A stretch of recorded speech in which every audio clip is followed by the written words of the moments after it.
नमस्कार, the deep dive में आपका स्वागत है। आज 22 सितंबर 2025 की महत्वपूर्ण समसामयिक घटनाओं के पहले भाग पर हम गहराई से नजर डालेंगे। ये सत्र खासतौर पर यूपीएससी की तैयारी करने वालों के लिए है। हाँ, और हो सकता है कि कुछ विषयों पर हमने पहले भी बात की हो, तो ये एक अच्छा रिवीजन भी हो सकता है आप सबके लिए। बिल्कुल। आज विज्ञान, पर्यावरण, सरकारी योजनाएं, रक्षा, अंतर्राष्ट्रीय समझौते, कई दिलचस्प विषय हैं। तो चलिए शुरू करते हैं। हाँ, आज के स्रोत काफी विविध हैं। कोशिश रहेगी कि हर पहलू को समझें और देखें कि ये परीक्षा के लिए क्यों महत्वपूर्ण है। ठीक है, तो सबसे पहले एक बहुत ही मजेदार नाम वाला टॉपिक, इरिडोगॉर्जिया च्यूबाका। वैज्ञानिकों ने गहरे समुद्र में एक नया कोरल खोजा है। ये नाम तो स्टार वॉर्स वाला है। हाँ, बिल्कुल। ये कोरल पश्चिमी प्रशांत महासागर में मुलुकाई और मारियाना ट्रेंच के पास गहरे पानी में मिला है। और नाम च्यूबाका क्यों? वो इसलिए कि इसकी जो शाखाएं हैं वो काफी घनी बालों जैसी दिखती हैं, तो वो स्टार वॉर्स के किरदार च्यूबाका की याद दिलाती हैं। ये इरिडोगॉर्जिया जीनस का सदस्य है। अच्छा, ये इरिडोगॉर्जिया जीनस, इसकी क्या खासियत होती है? ये जीनस अपनी लंबी सर्पिल ऐसी घुमावदार संरचनाओं के लिए जाना जाता है। और इस खास कोरल की बात करें तो इसकी शाखाएं लंबी और लचीली हैं और सतह भी चमकदार है। और ये कोरल कॉलोनीज कैसे बनती हैं? हर कॉलोनी में हजारों छोटे छोटे पॉलिप्स होते हैं, आनुवांशिक रूप से सब एक जैसे। दिलचस्प बात यह है कि ये साइज में तो बड़ा होता है, पर गहरे समुद्र में चट्टानों पर अक्सर अकेला ही मिलता है, झुंड में नहीं। ये हमेशा कंफ्यूजन रहता है, कोरल पौधे हैं या जानवर? हाँ, ये सवाल आता है। तो संक्षेप में समझें, कोरल असल में जानवर होते हैं। वो समुद्र तल से स्थायी रूप से जुड़े रहते हैं, सेसाइल। अच्छा। और उनका ज़ूक्सेंथेली नाम के एक कोशिका वाले शैवाल के साथ एक सहजीवीय संबंध होता है, सिम्बायोटिक रिलेशनशिप। हाँ, वो शैवाल खाना बनाते हैं इनके लिए। शैवाल प्रकाश संश्लेषण से खाना बनाकर कोरल को पोषण देते हैं और बदले में कोरल उन्हें एक सुरक्षित घर देता है। हर एक कोरल जानवर पॉलिप कहलाता है और लाखों पॉलिप्स मिलकर विशाल संरचनाएं बना लेते हैं। तो इस खोज का क्या महत्व है? देखिए, गहरा समुद्र अभी भी काफी हद तक अनजाना है, तो ये खोज हमें वहां की जैव विविधता और पारिस्थितिकी तंत्र को समझने में मदद करती है। ये यूपीएससी के लिहाज से महत्वपूर्ण है। सही। गहरे समुद्र से अब जरा जमीन पर आते हैं। शासन और अर्थव्यवस्था। औद्योगिक पार्क रेटिंग प्रणाली यानी IPRS 3.0 लॉन्च हुई है नई दिल्ली में। हाँ, केंद्रीय वाणिज्य और उद्योग मंत्री ने इसे लॉन्च किया है। इसका मुख्य उद्देश्य है भारत के औद्योगिक इकोसिस्टम को मजबूत करना और जो इंडस्ट्रियल इंफ्रास्ट्रक्चर है उसकी कॉम्पिटिटिवनेस बढ़ाना। इसे डेवलप किसने किया है? इसे DPIIT मतलब उद्योग और आंतरिक व्यापार संवर्धन विभाग ने एशियाई विकास बैंक यानी ADB के सहयोग से विकसित किया है। ये 3.0 है, पहले भी इसके वर्जन आए होंगे। जी हाँ, बिल्कुल। 2018 में पहला IPRS आया था, फिर 2021 में IPRS 2.0। तो इस 3.0 में क्या नया है? पिछले वाले से अलग क्या है? IPRS 3.0 में कई नई चीजें हैं। ये देश भर के इंडस्ट्रियल पार्कों की सुविधाओं, उनके इंफ्रास्ट्रक्चर, उनकी कॉम्पिटिटिवनेस का आकलन करेगा, उनकी बेंचमार्किंग करेगा। इसमें कुछ नए पैरामीटर्स जोड़े गए हैं जो काफी जरूरी हैं आजकल। जैसे सस्टेनेबिलिटी यानी स्थिरता पर जोर, ग्रीन इंफ्रास्ट्रक्चर है या नहीं, लॉजिस्टिक्स कनेक्टिविटी कैसी है, डिजिटलीकरण कितना हुआ है, स्किल लिंकेज स्थानीय कौशल से जुड़ाव कैसा है, और पार्कों में जो किराएदार हैं कंपनियां, उनसे बेहतर फीडबैक लेना। और इस रेटिंग का प्रैक्टिकल फायदा क्या होगा, निवेशकों के लिए या राज्यों के लिए? फायदे कई हैं। पहला तो निवेशकों को पार्कों के बारे में एकदम पारदर्शी, ट्रांसपेरेंट जानकारी मिलेगी। तुलना कर सकेंगे तो निवेश के फैसले लेना आसान होगा। हाँ, ये तो है। दूसरा, राज्यों और केंद्र शासित प्रदेशों के बीच एक हेल्दी कंपटीशन बढ़ेगा। अपने पार्कों को बेहतर बनाने की होड़ लगेगी। इसे ही हम कम्पेटिटिव फेडरलिज्म कहते हैं। सही। और तीसरा, पॉलिसी मेकर्स को पता चलेगा कि कहाँ सुधार की गुंजाइश है, कहाँ लक्षित हस्तक्षेप की जरूरत है। तो यूपीएससी के लिए ये औद्योगिक विकास, निवेश, ADB जैसी एजेंसीज की भूमिका और कम्पेटिटिव फेडरलिज्म, इन सब टॉपिक्स के लिए महत्वपूर्ण है। ठीक है, अब चलते हैं पर्यावरण और वन्य जीव की तरफ। छत्तीसगढ़ का अचानक मार टाइगर रिजर्व। खबर है कि झुमरी नाम की बाघिन ने वहां बाघों की आबादी बढ़ाने में मदद की है। ये ATR कहाँ है? ये रिजर्व छत्तीसगढ़ के बिलासपुर जिले में है। इसे 1975 में वाइल्ड लाइफ सैंक्चुरी बनाया गया था और फिर 2009 में टाइगर रिजर्व घोषित किया गया। और ये किसी बड़े इकोसिस्टम का हिस्सा है? हाँ, ये अचानकमार अमरकंटक बायोस्फीयर रिजर्व का एक महत्वपूर्ण हिस्सा है। बाघ संरक्षण की लिहाज से इसका क्या महत्व है? मतलब क्या ये किसी कॉरिडोर का हिस्सा है? बिल्कुल, ये बहुत महत्वपूर्ण है। ये मध्य भारत के 2 बड़े टाइगर रिजर्व्स कान्हा और बांधवगढ़, इन दोनों को जोड़ने वाले एक जरूरी टाइगर कॉरिडोर का हिस्सा है। वन्य जीवों की आवाजाही के लिए, जेनेटिक डाइवर्सिटी बनाए रखने के लिए ये कॉरिडोर बहुत जरूरी है। नदी वगैरह भी है वहाँ? हाँ, मनियारी नदी इसके बिल्कुल बीच से होकर बहती है। जंगल की लाइफलाइन कह सकते हैं इसे। वहाँ रहने वाले समुदायों के बारे में कुछ? हाँ, ये भी अहम है। यहाँ बैगा जनजाति रहती है, जो एक पीवीटीजी यानी विशेष रूप से कमजोर जनजातीय समूह है। उनके अलावा गौंड और यादव समुदाय के लोग भी हैं। संरक्षण में इन समुदायों की भूमिका और उनके अधिकार दोनों महत्वपूर्ण हैं। और पेड़ पौधे, जानवर? वनस्पति मुख्यतः उष्णकटिबंधीय नम पर्णपाती है। साल, बीजा, सागौन, बांस ये सब प्रमुख है और 600 से ज्यादा तरह के औषधीय पौधे भी मिलते हैं।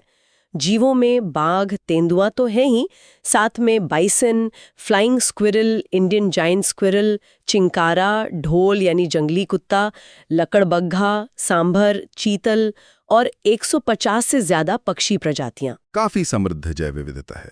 बिल्कुल। तो ये टॉपिक संरक्षण, आदिवासी अधिकार और भूगोल सबके लिहाज से जरूरी है। पर्यावरण से ही जुड़ी एक और खबर, एक दुर्लभ पक्षी है लाल गर्दन वाला फेलारोप, फेलारोपिस लोबाटिस। ये पहली बार तमिलनाडु के नंजारायन पक्षी अभयारण्य में देखा गया है। हाँ, और इसका व्यवहार बड़ा अनोखा है। क्या करता है ये? ये पानी पर ना तेजी से गोल गोल घूमता है, स्पिन करता है। इससे पानी में भंवर बनता है और जो छोटे छोटे अकशेरुकी जीव होते हैं, कीड़े मकोड़े, वो सतह पर आ जाते हैं।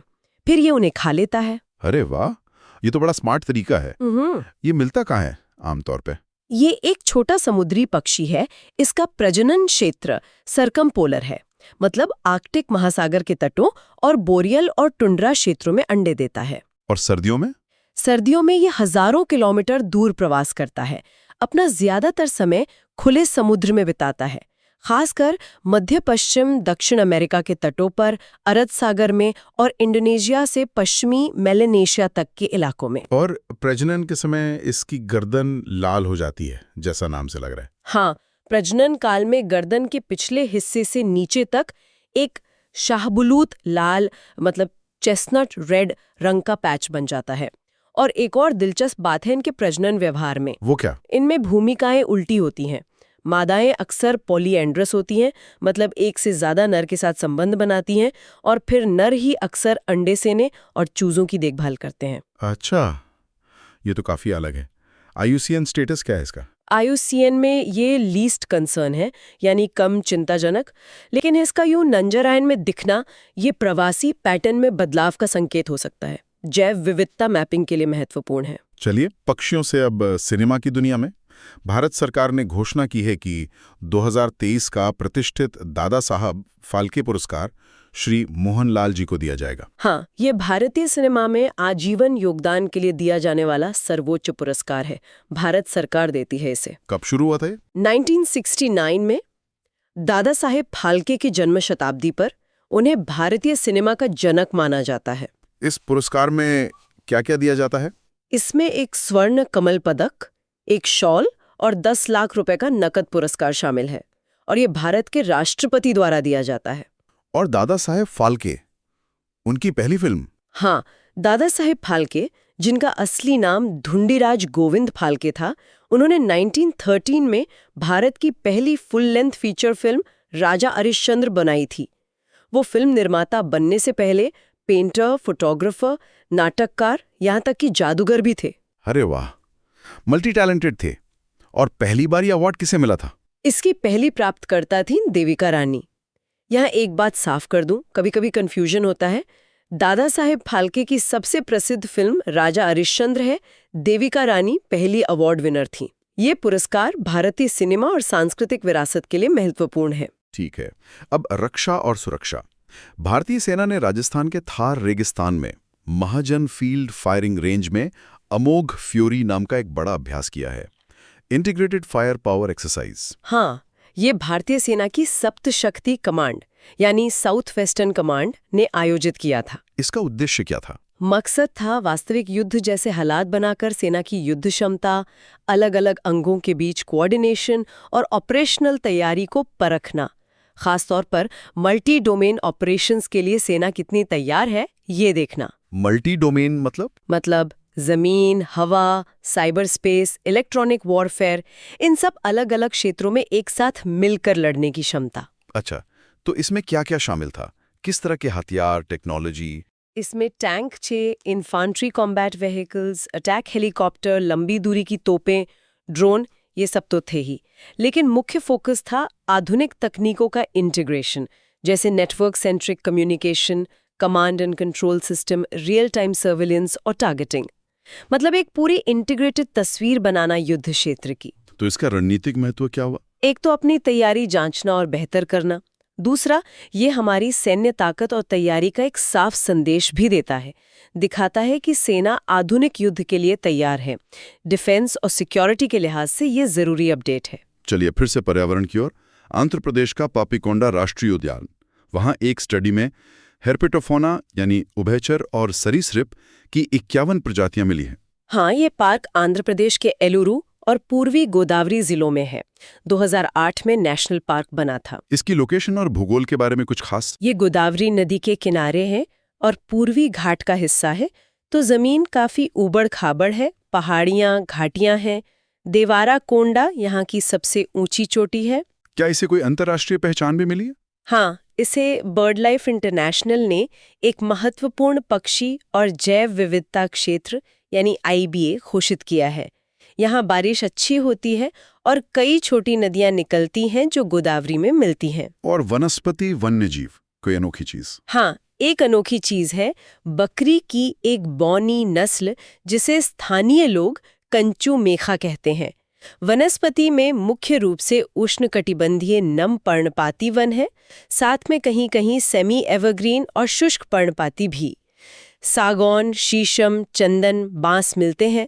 वन्यजीवों में बंगाल टाइगर, तेंदुआ, स्लॉथ बेयर, ढोल, सांभर, चीतल, ये सब है। ठीक है, अब इंफ्रास्ट्रक्चर और technology. Mumbai Ahmedabad bullet train परियोजना, खबर है कि थाने क्रीक के नीचे सुरंग बनाने में NATM तकनीक से एक अहम पड़ाव पार हुआ है। ये NATM क्या चीज है? NATM यानी नई ऑस्ट्रियन टनलिंग मेथड।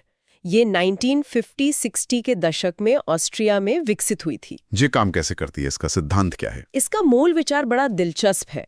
ये सुरंग को स्थिर रखने के लिए बाहरी सपोर्ट पर कम और सुरंग के आसपास की जो चट्टान या मिट्टी है उसी की ताकत और भूवैज्ञानिक तनाव का इस्तेमाल करती है।